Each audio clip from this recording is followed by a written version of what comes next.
Almost all of us, at least here in America, we're familiar with the story about the origin of our Thanksgiving holiday. The Pilgrims celebrated a fall harvest feast with the natives and gave thanks. But there's a lot we can learn there about the nature of work. For example, the Pilgrims, when they first arrived, they actually had a form of communism. They had agreed to share in all the material goods, food, clothing, and so forth. And that was a complete disaster. They almost starved to death as a result. They were to the point that the food had to be rationed, and each person was given 3 or 4 kernels of corn a day. It was that bad. And Governor Bradford, in his memoirs, he attributed that to human nature just being lazy. All right, and personally, I think it's a little more complicated. I think it's just when everybody's responsible, nobody is, and nothing gets done. But anyway, he changed their system, and he gave each family a little plot of land, and then the family could do as they saw fit with their piece of land. So they could plant as much or as little as they wanted. It was up to them, and they could do with what they received from that land as they saw fit. They could sell it, store it, whatever. But they were responsible for themselves. And that little small colony prospered afterwards. I thought that was interesting. But there's still more we can learn there. Thanksgiving, it's celebrating the fall harvest. And celebrating fall harvest, that's nothing new. The cornucopia, also called the horn of plenty, the straw basket in the shape of a horn that pictures of it with fresh produce just falling out. That goes back to antiquity, that symbol. Okay, so fall feast and celebrating fall harvest, nothing new.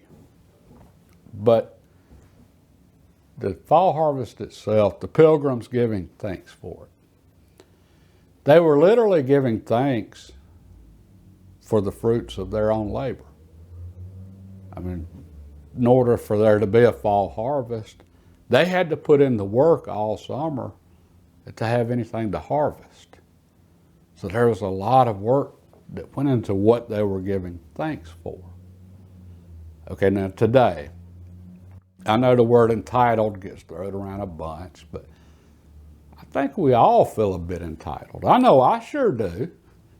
When I work hard, I expect to be rewarded for it and for it to pay off. And I feel entitled to the benefits of that hard work.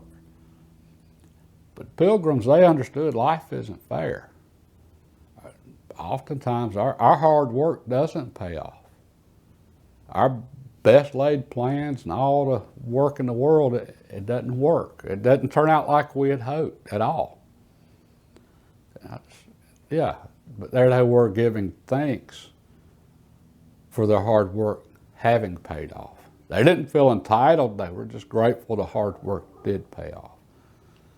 I think we can learn something from them today. And one thing for certain, things don't always go like we planned. Our hard work doesn't always pay off. But if we don't put in the hard work, it's certainly not going to pay off. Now, for my hard working projects, I'm making progress on the Tahoe. When I got that intake manifold out, it was filthy under there. Got all that cleaned up. I got one of the valve covers off. Got it cleaned up. Now it's back on with the gasket on it. Making progress. And here's the valley pan cover. That was fun getting out. New grommets on it, so it's almost ready to go back in, so progress. But keep in mind, this is an old vehicle. 20-year-old vehicle with over 200,000 miles on that engine. It could blow up at any time. Seriously. So all of my hard work could end up being for nothing. One thing's for certain, though, if I don't put in the work and get it right, it ain't going to last. So all I can do is take a lesson from the Pilgrims here and put in the work, do the best I can, and if it holds up and runs 20 more years, just be thankful for it and not feel entitled to it because I put in the work. God bless, and I hope every one of you have a great Thanksgiving holiday today.